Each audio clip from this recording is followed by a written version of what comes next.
Not yet. Let's have a moment of prayer.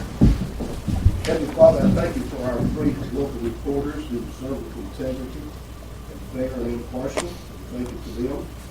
Thank you for our one who records our minutes too, God. I ask you to bless them. Leave their commissioners and judges today as they make decisions for the goodness and good of our county. And we just thank you, Lord, for this beautiful day you've given us. We just commit this time to you in Jesus' name. Amen. Amen. Pledge Allegiance to the flag of the United States of America and to the republic for which it stands, one nation, under God, indivisible, with liberty and justice for all.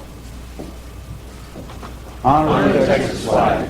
I pledge allegiance to thee, Texas, one state, under God, one indivisible. And before he leaves, I'd like to thank the chaplain for coming in and just looking out after us, especially when he's not feeling so good. Sorry, it's 10:05 I have for starting. Number one, open up court session for comments from court and citizens on items which may or may not need to be placed on the following week's agenda for consideration. Each person addressing the court may be limited to 3 minutes. We have anybody want to say something? Come on up, Lori. I'll start with great news. We're winners. Yay!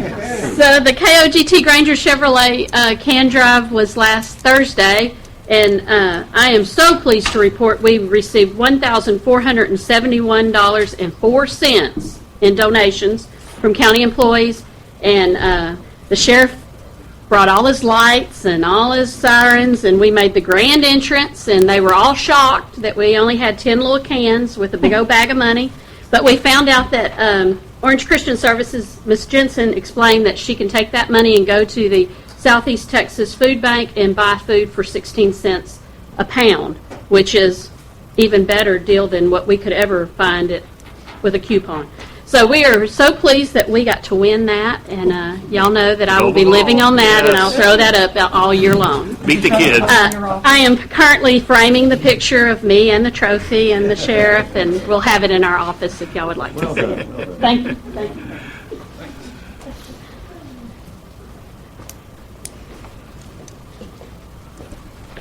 Judge, Commissioners, as for a little information, JP2 moved back into their building. We still have some phone issues. He called this morning. I thought all the phones were working. He just called a while ago, and phones are not working, so we're working on their phone issues. The courthouse, Don LaBiche, the architecture company, met with them Monday. They were doing some pictures at the courthouse on top of the roof to get some more information, to submit some more information to the court. Gave them I found a whole bunch of other blueprints that belong, the original blueprints for the building. Didn't know we had them. There were some actual steel canisters for the blueprints, original canisters and all that from the 30s, and they have the prints in them. I sent them. I called a company in Beaumont to see how much it would cost to scan them, to give that information to Don. And so I called Don and told Don what I had found, and Don said, "I'll tell you what." He said, "If you send me the blueprints, we'll scan them and it won't cost you anything." I said, "Well, hell, that's something like Merry Christmas." Yeah. He said, "Well, Merry Christmas." So they scanned them. They got them all scanned into a PDF form. That way they'll send us back the blueprints, and they'll email us, give us a disc and all that of all the blueprints for the original courthouse print. So Did we'll it have any that detail file. on marble attachment? Did it have that kind of detail? What they were doing Monday was trying to, they're getting together to do a count, and he said it would take them anywhere up to a week or so. They got to come over to the courthouse and start counting panels, locations and panels for all the caulk joints. They got to know all that stuff to put all that stuff into their bid package. Yeah, but did the print show detail on how they're Yeah, attached? it showed elevations on the front. It showed more detail on the marbles and all that I didn't even know we had. So, and they were fixing to come over and do a laser photography of the front of the courthouse to get elevation measurements and stuff. And the prints that we sent them, he said that was enough information. They didn't have to actually do that because they were going to request that we remove the scaffolding in front of the courthouse, and I said, "Oh man, we just put up the Christmas lights." And so the blueprints worked out good, so they could be able to get all the information off the prints. On another thing, I did some checking on some portable offices as far as Mauriceville office. Checked with Andy Morial in Beaumont on portable buildings for a 14 by 24 building, just to get a ballpark figure with a little office building on skids with a restroom in it and all that, how much it would cost. It'd be about $10,000. I talked with Rocky Smith from Southeast Texas Contractors out of Beaumont on the quote that they were supposed to give us on the Mauriceville office, and he sent me a text yesterday. Said, "Was your stopping point $150,000?" And I said, "Well, no, you passed it, laugh out loud." So apparently their quote that they were giving us to redo the office out there in Mauriceville was way over $150,000. So be that as it may, I talked with Vanguard, a guy named Charles, on modular buildings on a 24 by 60 building. Their plan quote was around $99,465. Talked with another company in Florida, a guy named Bill. He gave us a quote which was around $92,000. And then I also looked at some portable metal buildings, like a container building, but they make mini offices out of. And they gave me some pricing. An actual setup, total initial cost would be like $3,581.46, and a monthly charge of $459.02.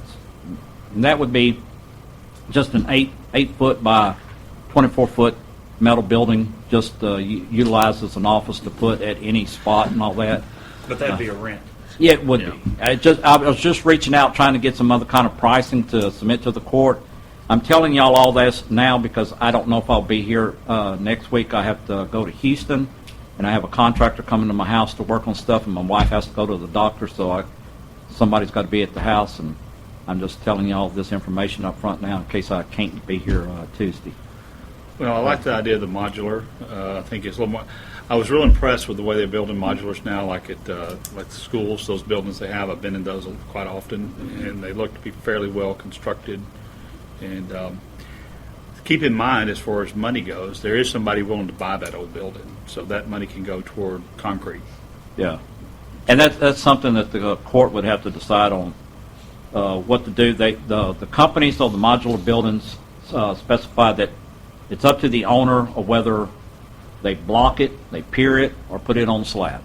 And it's be up to us to decide what we want to put it on. We'll cross that avenue when we get there. Well, actually, go ahead and elaborate on that. We had a conversation about that, and I learned something new, that there may not be a real tremendous advantage to pouring the concrete. It may just cost more. Yeah, it just costs more. I mean, it's the advantage of having cement, chances are the dirt will never move, and you won't have to worry about reblocking anything. Cost-wise, center blocks, it's like putting a double wide up on a piece of land, and depending if you got a good bed, it'll sit there forever. It ain't gonna move. And you get it high enough to get it away from without building. Now my house, I had my house leveled once in 20 years, and it wasn't much.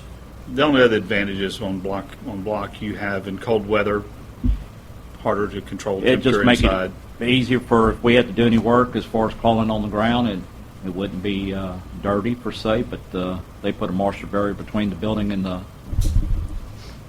your foundation per se.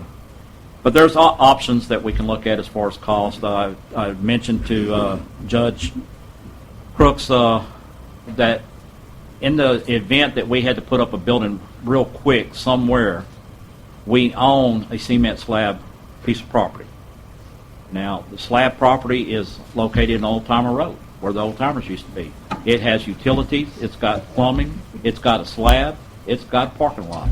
It's all there, but it's our property. That's just something that we own.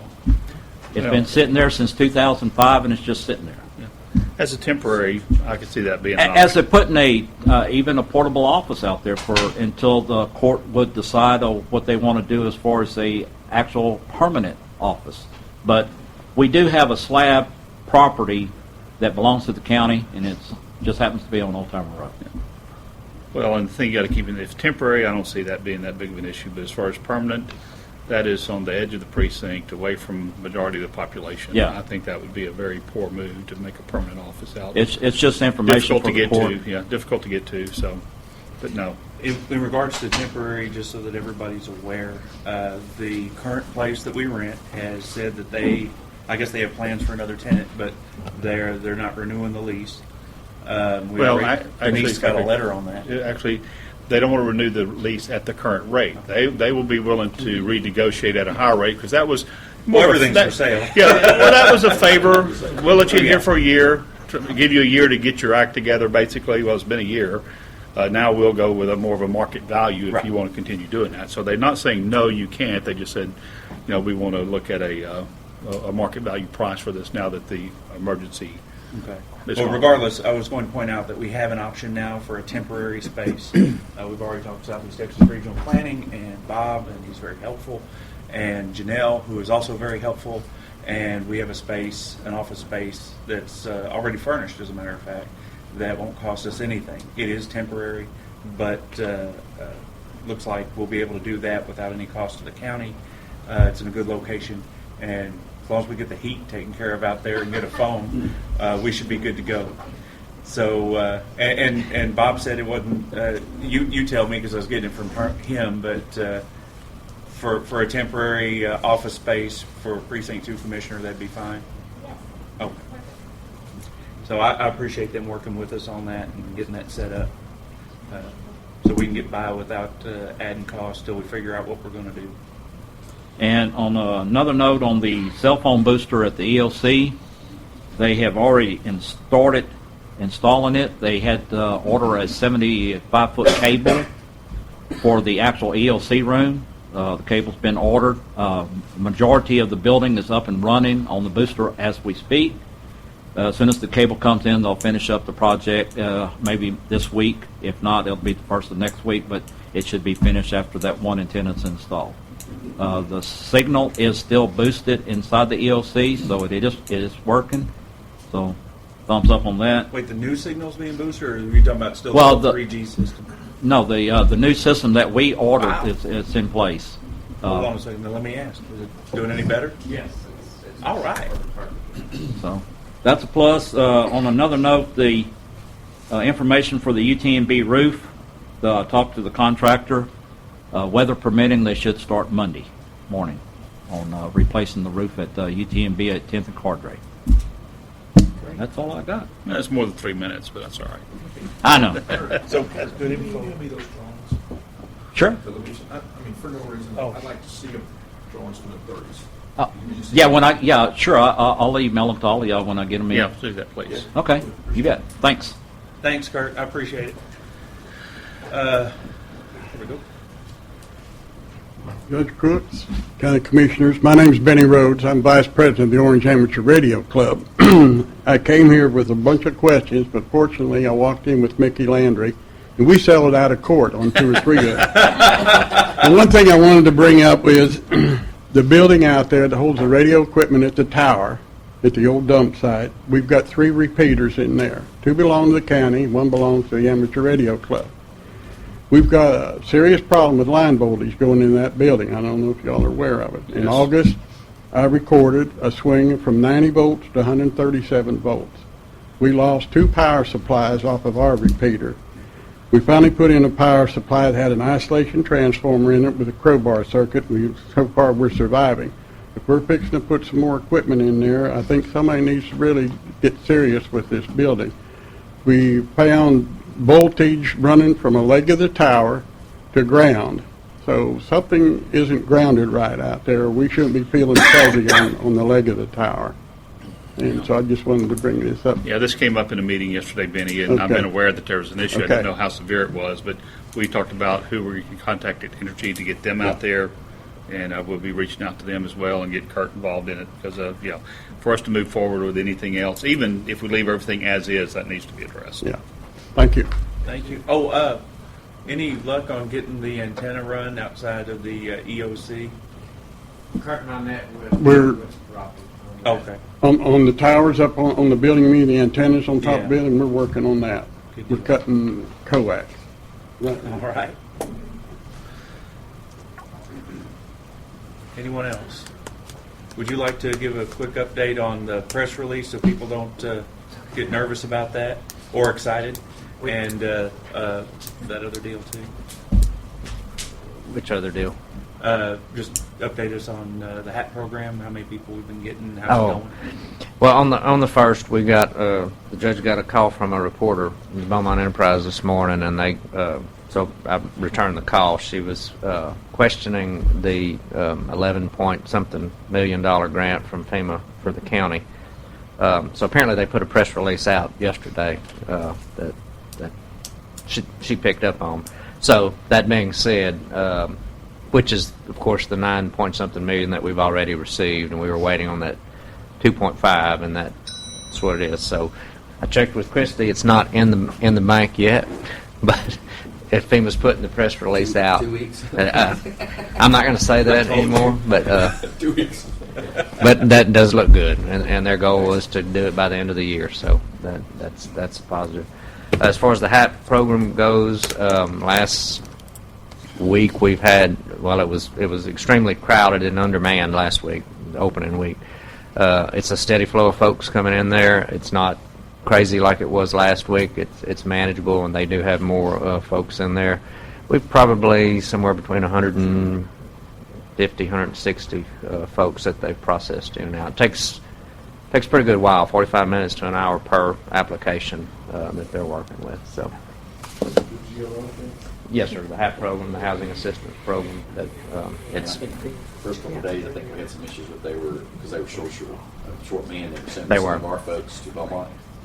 Right. And which was just as long over there. So I called and talked to them and had a discussion with them, and so they put some additional people in Orange and Yeah. requested that they not send our Orange folks to Jefferson County.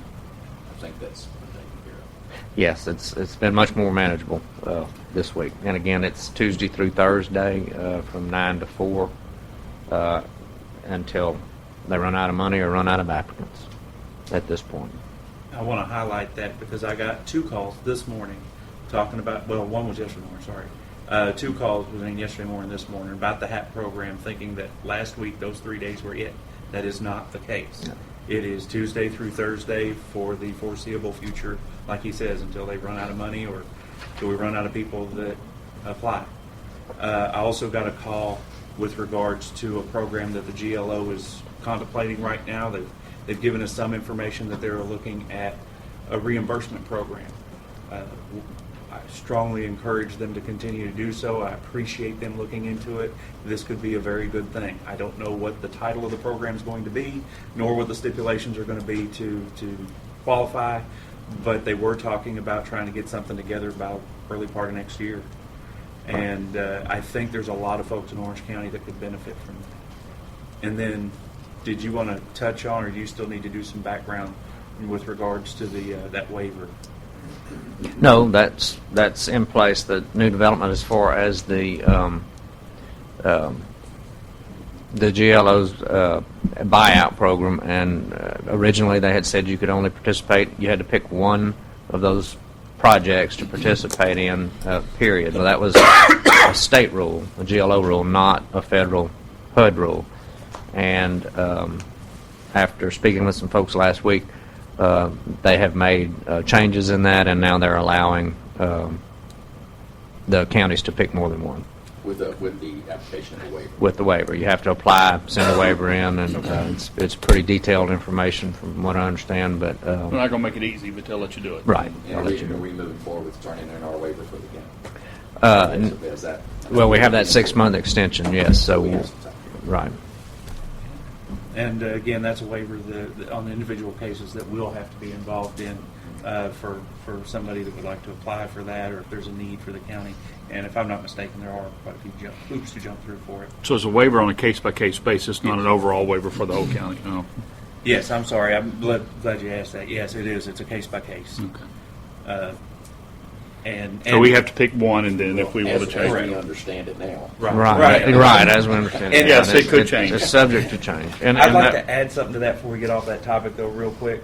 Mr. Ardwine, the information that he put out and that I put out and this court put out was correct. We actually had to dig to find this, and actually we had a little assistance with that. I don't see him here today. But anyway, we actually had to dig to get this.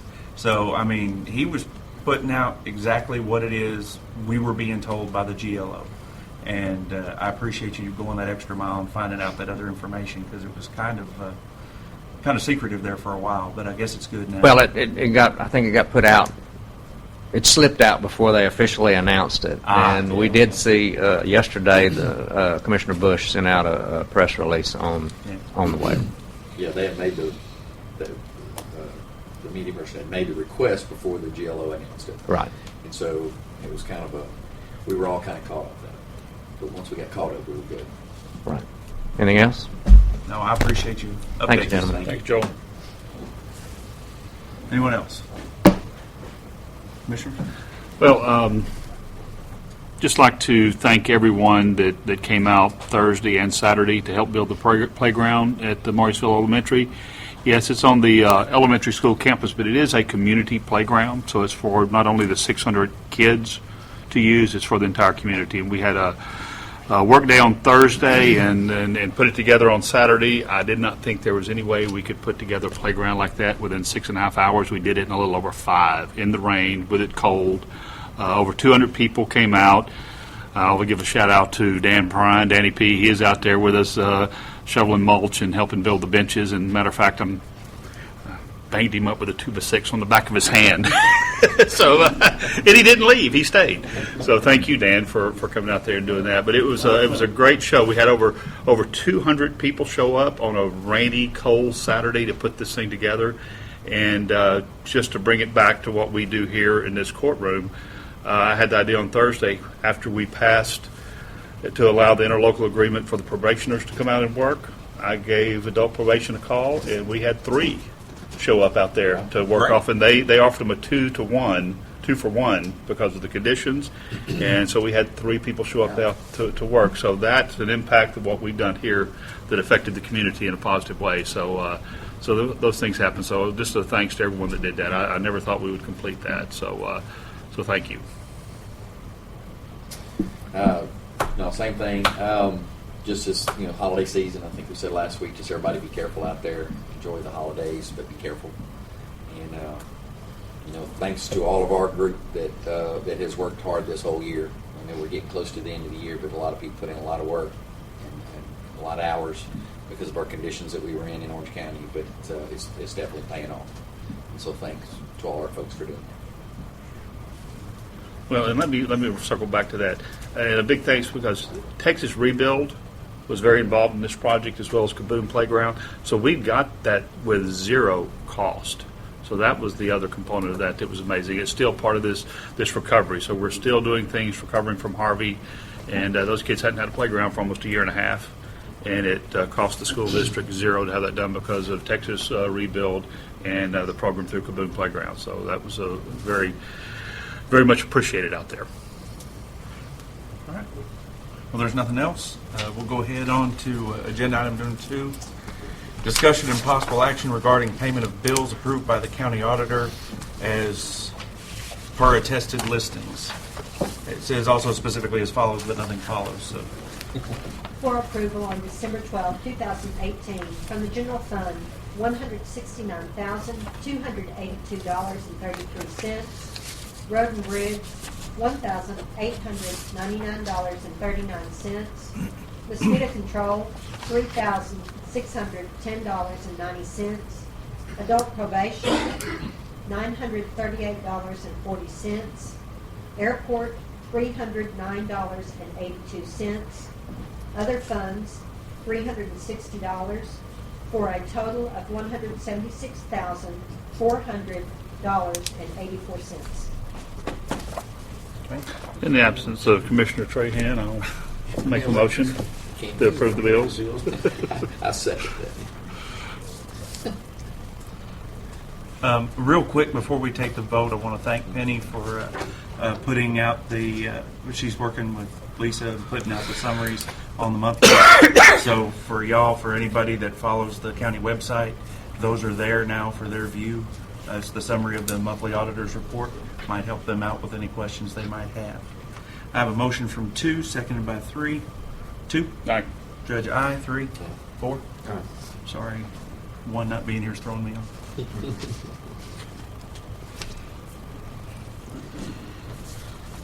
Okay. Number 3, discussion and possible action regarding a line item transfer from county auditor from 001-111-59999 other, the amount of $60,000 from 001-111-54122 lawsuits, claims, and settlements, amount of $40,000 to 001-111-53490 tax collection costs, in the amount of $100,000.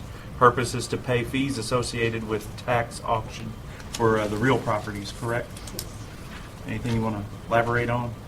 No, basically, this is just the expense side of the, yes, we did get in revenues from those, but we have to pay the back taxes and other things that come into it, encumbrances, let's pay line harbor and those types of things. So this is a little bit more because we don't know how many other tax sales that we will have. The current bill was around close to $89,000 for this one sale to divide up in between, like I said, the escrow and those types of things, plus the fees for doing the sales. So moved. So you think this is going to cover you for the year? It's really hard to tell. This is one of those things that you don't know how many. It depends on the amount of properties that move over to the auction side, right? Correct. And this is all under the traditional auction. We have not yet implemented the online auction. We have a motion by 3, Second. second by 2. 2, Aye. Judge, aye. 3, 4. Yep. Are you good over there, 4? I'm good. All right. Laughing at 3. All right. Number 4, discussion and possible action authorizing the county judge to sign an interlocal cooperation contract between the Department of Public Safety, DPS, and Orange County Local Government Entity Employer, LGE. Abby, would you like to come on up?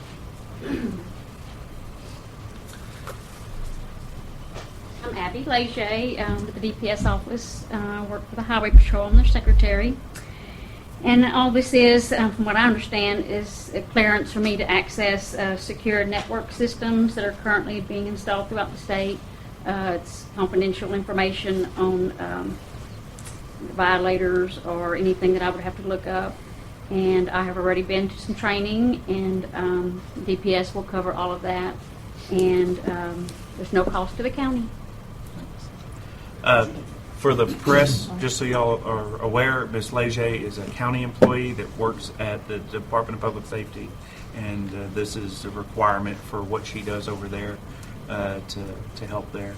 And have you seen the agreement already? I read it. I don't have any Everything's fine. concerns with it. It's pretty standard. I defer to legal counsel. That's good. She looked at it. Abby does a good job out there looking out for Orange County. Matter of fact, there was recently some talk statewide about closing some of the smaller offices. Not ours, but had it gone through, eventually they could have looked at us and having these mega offices, regional offices. And I kind of like our office out there.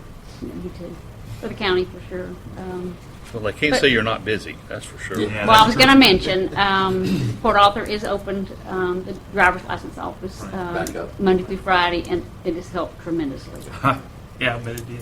Yeah, the And now I lines, can find a place to park when I get to work. yeah, the line's actually in the parking lot now and not out of the parking lot. Yes. It's helped me very much, so if y'all need it. Yeah, Port come Arthur by. coming here, and people in Orange are going to Jasper, so, yeah. Yes, it has helped a lot. A lot of, had a lot of complaints, it's hot in the summer, and it wasn't a good thing, but it is better. No cost to the county and training in place and supporting Abby and that. I'll make that motion. 4, Thank you. 3. Thanks, Abby. Thank you. Okay, motion from 4, second by 3. 2. Aye. Judge, aye. 3, 4.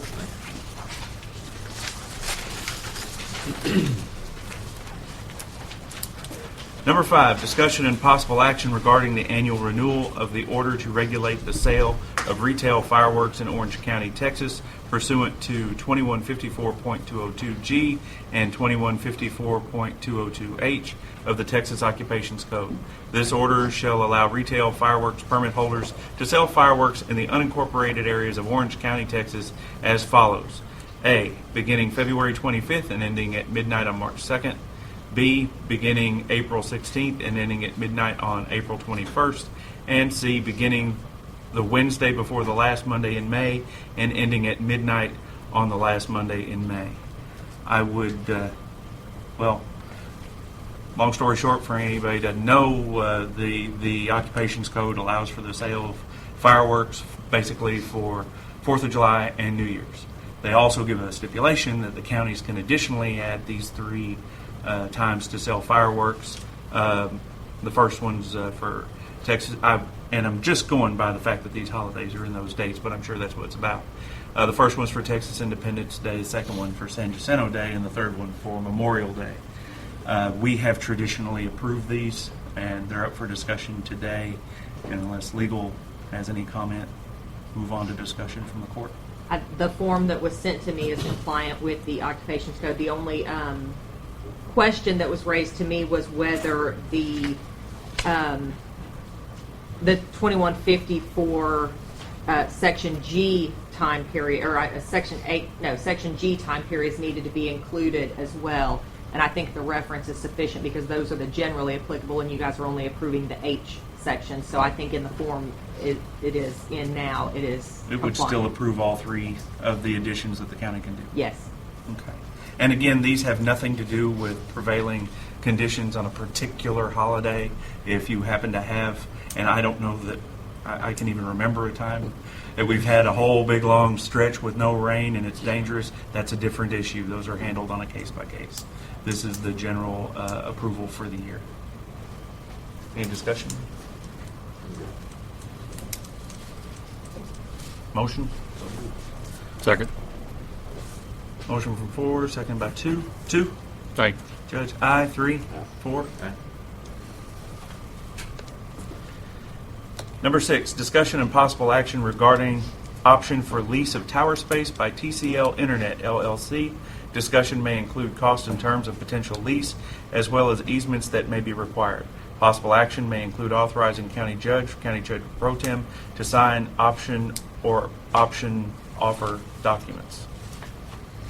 Hey, Judge, in talking to our legal counsel, this is also an economic development issue, and we can take this into closed session. So I'd like us to go ahead and take care of number 7 and come back to 6 in closed session. Y'all like a closed session meeting on this? Okay.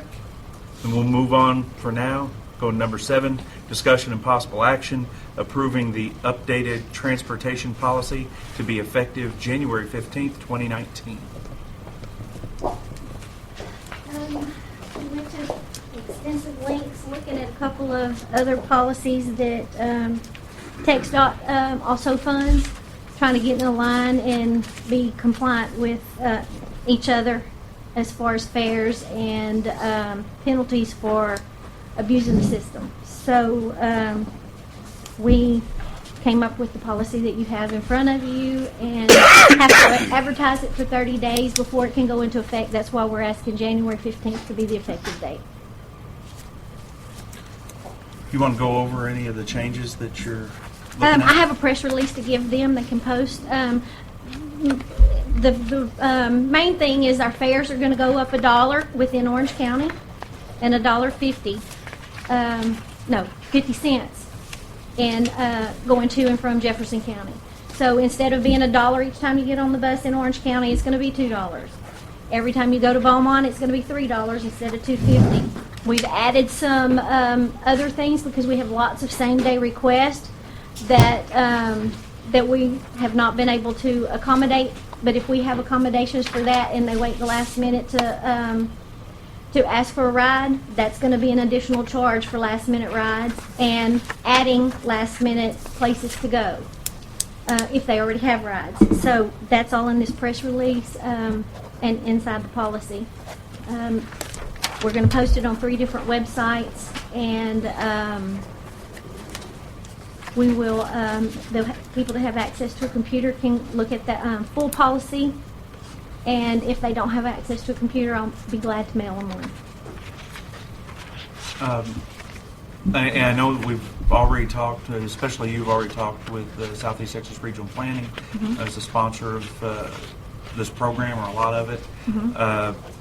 We were actually fairly low in our costs before. We're just kind of catching up a little bit. We're still low, but We're that's still what low. I wanted to be higher, and we came to agreement because our no-show penalty is going to be more extensive, and so we compromised there. I was going to say, that was going to be my question, is I know that we're still not caught up to Right. its typical We're still standard, low but on the we're- fares, and it's because they acknowledge that we have very low income, so they prefer to, if they abuse the system, do the no-show and the excessive cancellation. We had over 700 cancellations in the month of November, which, prohibits people that actually need to use the system to use it. It is a problem. It's Yeah. happened before, Janelle. I've had conversation, and I've had angry people on the phone with me before. Overall, I'm sure everyone else has. But my only question, I talked to Janelle Yeah. about this before court, was, Denise, have you perused that and looked over that? The transportation policy? Yeah. No, I have not. Okay, well, I was okay with it. The only thing that I had a question was in it's broken in 2 sections. It's the no-show portion and then the actual penalty portion of how it's enforced. I just wanted to make sure that it was very clear that in case there was outstanding extenuating circumstances, that something showed up, that it's a legitimate no-show, that Janelle has discretion If it's- to yes. waive that penalty. Because it's the way I read the no-show policy part, it doesn't say anything, but then Here's it gets to the penalty, it references the director. I just make sure it's clear for the record that she has a discretion It's to in waive that some penalty. of it, and the one section I can he's think of talking a lot of about is it's not circumstances specific, be a that legitimate no-show. the Not director showing has to the the- yeah. the right to We don't override know. any of it. It's Okay, already in the back. can you email this to me so that I can look at it, and then if I see any kind of problem, I'll let you and Okay. Commissioner Okay. Martin. Other than that, that's all I'm requesting, is that we approve, because the last update we had was in 2007. And I'd like to point out too that the fees for this help fund this program. We have to get prepared because we're certainly hoping that some new buses are going to be showing up. We've been hoping It they won't be in the would. very near future, but it is going to be. I'm really hoping by sometime in the summer of next year. I'll just put it out there. I can't guarantee that, but I'd sure like to at least see it by then. In any case, we're going to have drivers for those buses, and drivers cost money. So this is part of the deal for us to have this program. I think that you and your crew are doing a good job and this is more than reasonable. I think so too. Thank y'all. Put a lot of effort into this, trying to get it to accommodate and make it easier on the drivers, because they have a very thankless job sometimes. Okay. And I'll go ahead and make the motion to approve the updated transportation policy effective January 15th. 15th, yes. Judge, and 3? 2? Aye. Judge, aye. 3? 4? Aye.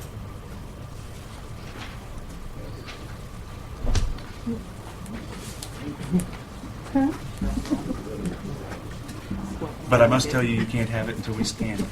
Right. I have to wait. Thank you. Thank you. Let's see. Okay. So we'll go back to number 6, discussion and possible action regarding option for lease of tower space by TCL Internet LLC. Discussion may include costs and terms of potential lease as well as easements that may be required. Possible action may include authorizing county judge or judge pro tem to sign option or option offer documents, which is an odd sentence, at the request of Commissioner Precinct 2. We'll go in closed session. Who would you like to remain? Is there any other verbiage you need prior to going into closed session? No, I think that's sufficient. There's a reservation on all agendas allowing us to go into closed session on any specified agenda item, and it was properly posted, so I'm fine with that. I believe that Jessica Mickey Landry. Mr. Landry, I believe Penn. Connie, Connie. probably Clark, Dang. and I believe that's Nobody else. I three believe that's people leave. it, and Can I with go? recording. You may not go. Oh, okay. It is recorded? It is recorded. Okay. Well, with the exception of those folks, if y'all will give us a few minutes. Okay. Back in open session, 11:55. After discussion, we're going to take no action on item 6. Pending pending further information from legal. I mentioned this. I wonder if there's You know, we ought to rig us up a little light system, green or red, and Smoke. Smoke. white smoke, black smoke. I don't want to get quite that biblical. All right, so we'll move on to number 8, discussion possible action regarding adjourning Commissioners Court meeting. So moved. Second. 3 and 2, 2. Aye. Judge, aye. 3, 4.